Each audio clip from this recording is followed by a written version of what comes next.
அஸ்ஸலாமு அலைக்கும். இப்னு அப்பாஸ் ரலியல்லாஹு அன்ஹு அவர்கள் கூறியதாவது: நான் சிறுவனாகவும் என் தாயார் பெண்ணாகவும் இருந்ததால் நானும் என் தாயாரும் சமுதாயத்தின் பலவீனமான பிரிவை சேர்ந்தவர்களாக மக்காவில் இருந்தோம். சஹீஹ் புகாரி 1357, அத்தியாயம் 23, ஜனாசாவின் சட்டங்கள். இப்னு ஷிஹாப் அஸ்-சுஹ்ரி ரஹிமஹுல்லாஹ் அவர்கள் கூறியதாவது: இறந்துவிட்ட எல்லா குழந்தைகளுக்கும் இறுதி தொழுகை நடத்தப்படும்.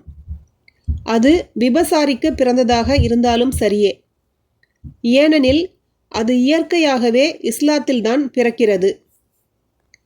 குழந்தையின் பெற்றோர் முஸ்லிம்களாக இருந்து அல்லது குறிப்பாக தந்தை மட்டும் முஸ்லிமாகவும் தாய் வேற்று மதத்தவளாகவும் இருந்து அவர்களின் குழந்தை பிறந்தபோது சப்தமிட்டு பிறகு இறந்தால் அதற்கு இறுதி தொழுகை நடத்தப்படும்.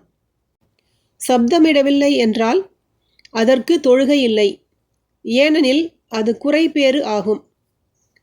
ஏனெனில் நபி ஸல்லல்லாஹு அலைஹி வஸல்லம் அவர்கள், ஒரு விலங்கு எப்படி முழு வளர்ச்சி பெற்ற விலங்கை பெற்றெடுக்கிறதோ அதை போன்றே எல்லா குழந்தைகளுமே இயற்கையான மார்க்கத்தில்தான் பிறக்கின்றன. விலங்குகள் அங்கக்குறைவுடன் பிறப்பதை நீங்கள் பார்த்திருக்கிறீர்களா? முழுமையான விலங்கை அங்க சேதப்படுத்துவதைப் போன்று பெற்றோர்கள்தான் குழந்தைகளை இயற்கையான மார்க்கத்தை விட்டு திருப்பி யூதர்களாகவோ கிறிஸ்தவர்களாகவோ அக்னி ஆராதனையாளர்களாகவோ மாற்றிவிடுகின்றனர் என்று கூறினார்கள் என அபூ ஹுரைரா ரலியல்லாஹு அன்ஹு அவர்கள் அறிவிக்கிறார்கள். பிறகு அபூ ஹுரைரா ரலியல்லாஹு அன்ஹு அவர்கள், எந்த மார்க்கத்தில் அல்லாஹ் மனிதர்களை படைத்தானோ அதுவே அவனது நிலையான இயற்கை மார்க்கமாகும். அல்லாஹுவின் படைப்புக்கு மாற்றம் இல்லை, அதுவே நிலையான மார்க்கமாகும்.